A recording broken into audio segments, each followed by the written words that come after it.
ಮಠ ಸುತ್ತಮುತ್ತಲಿನ 100 ಹಳ್ಳಿಗಳು ಆರಾಧಿಸುವ ಪುಣ್ಯಪೀಠ.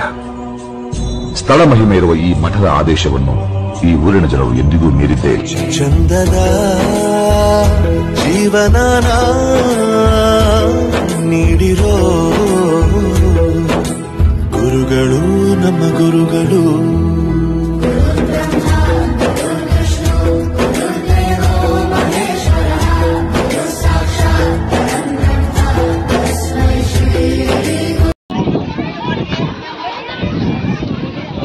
ಬಾಬೆ ಬಾಬೆ ಹೋಗ್ ಬಾಬೆ ಬೇ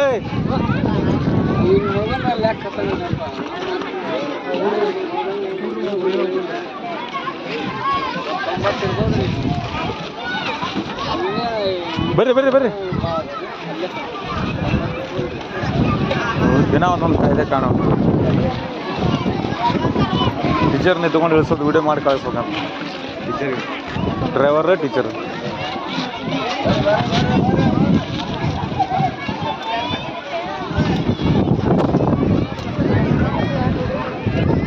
ಇಲಾಖೆ ಕಳಿಸ್ಬೇಕಂತ ನೋಡಿ ಮತ್ತಿನ ಟೀಚರ್ ನೀಟಾಗಿ ಇಳಿಸೋದು ಹಚ್ಚೋದು ಪ್ರೇಯರ್ ನಿಲ್ಸೋದು.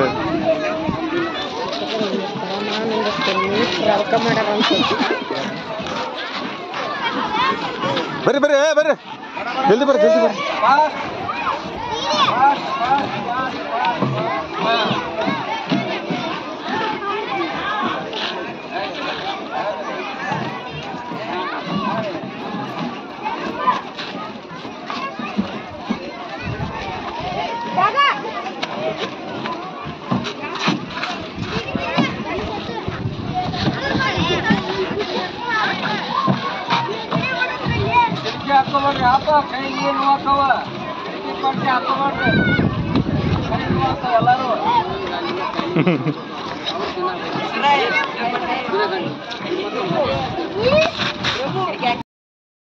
ಮಣ್ಣಿನ ಮಗನು ಇವನು ಕೊಡುಗೈದಾನಿ, ಚಿನ್ನದ ಮಗನು ಇವನು ಅದ್ಭುತ ಜ್ಞಾನಿ. ಜನಸೇವೆಗೆಂದೇ ಹುಟ್ಟಿರುವ ದೇವರ ಕುಲವು, ಇವರ ನೆರಳೆ ಬಡವರಿಗೆ ನೂರಾನೆಯ ಬಲವು. ಈ ಮಣ್ಣಿಗೂ ಇವರ ಋಣವೈತೆ ಪ್ರತಿ ಉಸಿರು ಇವರನೆ. ಗುಡಿಯ ಕಟ್ಟಿದ ಬಡವನೆದೆಯ ಗುಡಿಯಲ್ಲಿರುವೆ ನಾನು, ಬೆಳೆಯ ನಡುವೆ ರೈತ ಬಸಿದ ಬೆವರಲ್ಲಿರುವೆ ನಾನು. ಕೆಲಸ ನಿನದೆ ಫಲವು ನಿನದೆ ಛಲದ ಒಡೆಯ ನೀನು, ಇದನ್ನು ಮರೆತು ನನಗೆ ನಮಿಸಿ ಶ್ರಮವ ಪಡುವೆ ನೀನು. ಬಿಡು ಮತಗಳ ಜಗಳ, ಇದೇ ಕೆಲಸವು ಬಹಳ ನನ್ನ ಒಲಿಸಲು ಮರುಳ.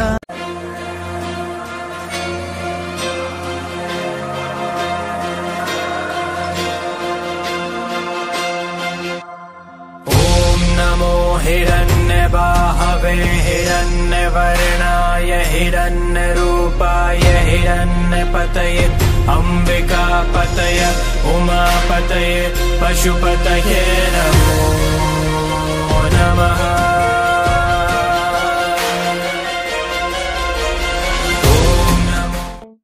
ನೀಲಗುಂದ ಗುದ್ನೇಶ್ವರ ಮಠ ಸುಮಾರು 47ನೇ ದಶಕದಲ್ಲಿ 1947ರ ಆಸುಪಾಸಿನಲ್ಲಿ ಗುದ್ನೇಶ್ವರ ಸ್ವಾಮೀಜಿಯವರಿಂದ ಸ್ಥಾಪನೆ ಆಯಿತು. ಸ್ವಾಮೀಜಿಯವರು ಸ್ಥಾಪಿಸಿರ್ತಕ್ಕಂಥ ಆ ದಿನಮಾನಗಳ ಮಠ ಆಗಿನ ಕಾಲದಲ್ಲಿ ಬಹಳಷ್ಟು ಜನ ಅಸಹಾಯಕರಿಗೆ, ತಾಪತ್ರಯಗಳಿಂದ ಬಂದಂಥವರಿಗೆ ಒಂದು ನೆಮ್ಮದಿಯ ಕೇಂದ್ರ ಅನ್ನುವಷ್ಟರ ಮಟ್ಟಿಗೆ ಈ ಮಠ ಆಗಿತ್ತು. ಆ ಮಠವನ್ನು ಸ್ವಾಮೀಜಿಯವರು ತಮ್ಮ ಆಧ್ಯಾತ್ಮಿಕ ಕರ್ತೃತ್ವ ಶಕ್ತಿಯಿಂದ ಬಹಳ ಎತ್ತರಕ್ಕೆ ಒಯ್ತಾ ಇರುವುದರ ಜೊತೆಯೊಳಗೆ ಆಗಿನ ಕಾಲದ ಸಮಾಜದೊಳಗೆ ಆಧ್ಯಾತ್ಮಿಕ ಪ್ರಜ್ಞೆಯನ್ನು ಮೂಡಿಸುವುದು ಒಂದು ಬಹಳ ದೊಡ್ಡ ಉದ್ದೇಶವಾಗಿತ್ತು ಸ್ವಾಮೀಜಿಯವರದು. ಆ ಸಂದರ್ಭದಲ್ಲಿ ಬಸವ ಪುರಾಣ ಅನ್ನುವಂಥ ಪುರಾಣಗಳನ್ನು ಹಚ್ಚುವುದರ ಮುಖಾಂತರವಾಗಿ ನೀಲಗುಂದದಲ್ಲಿ ಪ್ರಭುಲಿಂಗ ಲೀಲೆ ಪುರಾಣ, ಮೊಳಗುಂದದಲ್ಲಿ ಬಸವ ಪುರಾಣ, ಕುಕನೂರಿನಲ್ಲಿ ಸಹಿತ ಬಸವ ಪುರಾಣವನ್ನು ಹಚ್ಚುವುದರ ಮುಖಾಂತರವಾಗಿ ಸಮಾಜದೊಳಗೆ ಶರಣರ ಒಂದು ತತ್ವವನ್ನು ಬಿಂಬಿಸ್ತಕ್ಕಂಥ ಒಂದು ಕೆಲಸ, ಆಧ್ಯಾತ್ಮಿಕ ಬೋಧನೆಯನ್ನು ಮಾಡತಕ್ಕಂಥ ಒಂದು ಕೆಲಸ ಸ್ವಾಮೀಜಿಗಳಿಂದ ಆಗ್ತಾ ಬಂತು ಅನ್ನುವಂಥ ಮಾತನ್ನು ಇಲ್ಲಿ ಹೇಳಬೇಕಾಗ್ತದೆ.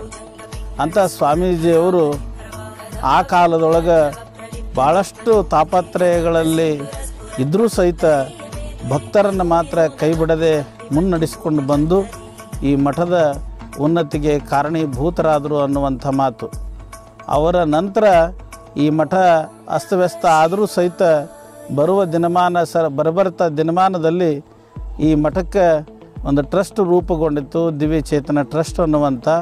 ಆ ಟ್ರಸ್ಟಿನ ಅಡಿಯಲ್ಲಿ ಸುಮಾರು 10-12 ವರ್ಷಗಳಿಂದ ಈಚೆ ಇದು ಶಾಲೆ ಅನ್ನುವಂಥ ಒಂದು ದಿವ್ಯ ಚೇತನ ಶಾಲೆ ಅನ್ನುವಂಥ ಶಾಲೆ ಪ್ರಾರಂಭ ಆಯಿತು.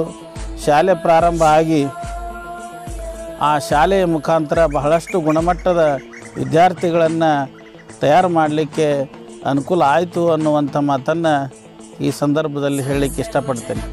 ಈ ಒಂದು ಮಠದಿಂದ ಬಹಳಷ್ಟು ಕಾರ್ಯಕ್ರಮಗಳು, ಸಮಾಜಮುಖಿಯಾದಂಥ ಕಾರ್ಯಕ್ರಮಗಳು ಅವು ಯಾವುಗಳು ಅಂತಂತಂದರೆ, ಇದು ನಾಗರಿಕ ಪ್ರಜ್ಞೆ ಅನ್ನುವಂಥ ಒಂದು ಕಾರ್ಯಕ್ರಮ, ಪರಿಸರ ಪ್ರಜ್ಞೆ ಅನ್ನುವಂಥ ಒಂದು ಕಾರ್ಯಕ್ರಮ, ದಿವ್ಯ ದೀಪೋತ್ಸವ ಅನ್ನುವಂಥ ಒಂದು ಕಾರ್ಯಕ್ರಮ. ದಿವ್ಯ ದೀಪೋತ್ಸವ ಅಂತಂತಂದ್ರೆ ಬಹಳಷ್ಟು ಕಡೆ ನಾವೆಲ್ಲ ನೋಡುವಂಥದ್ದು ದೇವಸ್ಥಾನಗಳಿಗೆ ದೀಪವನ್ನು ಅಲಂಕಾರ ಮಾಡ್ತೀವಿ, ದೀಪವನ್ನು ಬೆಳಗಿಸ್ತಾ ಇದ್ದೇವೆ, ದೇವರಿಗೆ ಬೆಳಗಿಸ್ತಾ ಇದ್ದೇವೆ. ಆದರೆ ಈ ಮಠದೊಳಗೆ ವೈಶಿಷ್ಟ್ಯ ಏನು ಅಂತಂತಂದರೆ, ದೇವಸ್ಥಾನ ಅಂತಂದರೆ ಜ್ಞಾನ ದೇಗುಲ ಏನು ಶಾಲೆ ಅಂತೀವಿ, ಆ ಜ್ಞಾನ ದೇಗುಲಕ್ಕೇ ದೀಪೋತ್ಸವವನ್ನು ಮಾಡ್ತಕ್ಕಂಥ ಒಂದು ಕಾರ್ಯಕ್ರಮ ಪ್ರತಿ ವರ್ಷ ಮಾಡ್ತಾ ಬಂದಿರುವಂಥದ್ದು. ಆ ದೀಪೋತ್ಸವ ಸಹಿತ ಇಲ್ಲಿ ನಡೀತಾ ಇದೆ. ಅನೇಕ ಒಂದು ಜನರಿಗೆ ಸಾತ್ವಿಕವಾದಂಥ ಪ್ರಜ್ಞೆಯನ್ನು ಮೂಡಿಸ್ತಕ್ಕಂಥ ಒಂದು ಕೆಲಸ ಈ ಮಹಾಶಿವರಾತ್ರಿ ಅನ್ನುವಂಥ ಜಾಗರಣೆ ನಿಮಿತ್ತ ಇಟ್ಟುಕೊಂಡು ಕಾರ್ಯಕ್ರಮಗಳು ನಡೀತಾ ಬಂದಿರುವಂಥವು.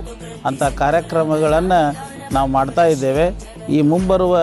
ಮುಂದೆ ಬರ್ತಕ್ಕಂಥ ಒಂದು ಶಿವರಾತ್ರಿ ಕಾರ್ಯಕ್ರಮಗಳಲ್ಲಿ ಸಹಿತ ಹೊಸ ಗುಪ್ತವಾಗಿ ಯಾರು ಪರಿಚಯಿಸದೇ ಇರತಕ್ಕಂಥ ಕೆಲವೊಂದಿಷ್ಟು ಕಲಾವಿದರುಗಳನ್ನು ಗುರುತಿಸಿ ಅವರಿಗೆ ಈ ವೇದಿಕೆಯಲ್ಲಿ ಅವಕಾಶ ಕೊಟ್ಟು ಅವರನ್ನು ಈ ನಾಡಿಗೆ ಪರಿಚಯ ಮಾಡಿಸ್ತಕ್ಕಂಥ ಒಂದು ಕಾರ್ಯಕ್ರಮವನ್ನು ನಾವು ಇಟ್ಟುಕೊಂಡಿದ್ದೇವೆ ಅನ್ನುವಂಥ ಮಾತು. ಯುವಜನೋತ್ಸವ ಅನ್ನುವಂಥ ಕಾರ್ಯಕ್ರಮಗಳನ್ನು ಸಹಿತ ಈ ವರ್ಷದಲ್ಲಿ ಮಾಡಬೇಕು ಅನ್ನುವಂಥ ಒಂದು ಉದ್ದೇಶ ಆಗಿದೆ. ಇಂಥ ಒಂದು ಕಾರ್ಯಕ್ರಮಗಳು ಇಲ್ಲಿ ಬರುವ ದಿನಮಾನಗಳಲ್ಲಿ ಈ ಮುಂಬರತಕ್ಕಂಥ ಒಂದು ಶಿವರಾತ್ರಿ ಕಾರ್ಯಕ್ರಮದ ಅಂಗವಾಗಿ ಇವು ನಡೀತಾ ಇವೆ ಅನ್ನುವಂಥ ಮಾತನ್ನು ಈ ಸಂದರ್ಭದಲ್ಲಿ ಹೇಳಿ ಈ ಕಾರ್ಯಕ್ರಮಕ್ಕೆ ನೀವೆಲ್ಲ ಆಗಮಿಸಿ ಶೋಭೆಯನ್ನು ತರಬೇಕು ಅಂತ ಹೇಳ್ತಾ ಇದ್ದೇನೆ.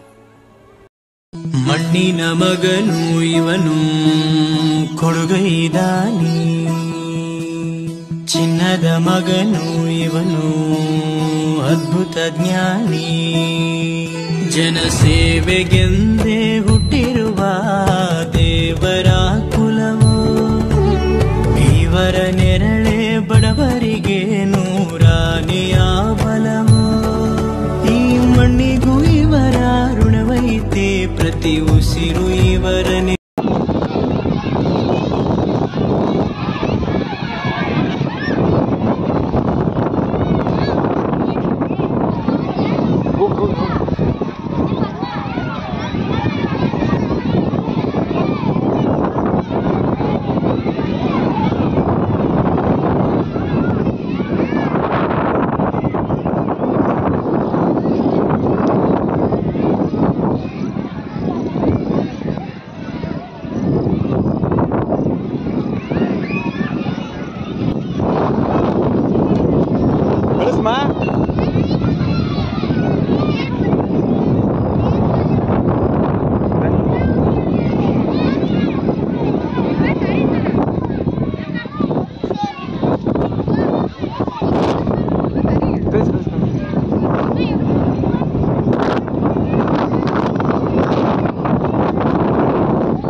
ನೋಡ್ರಿ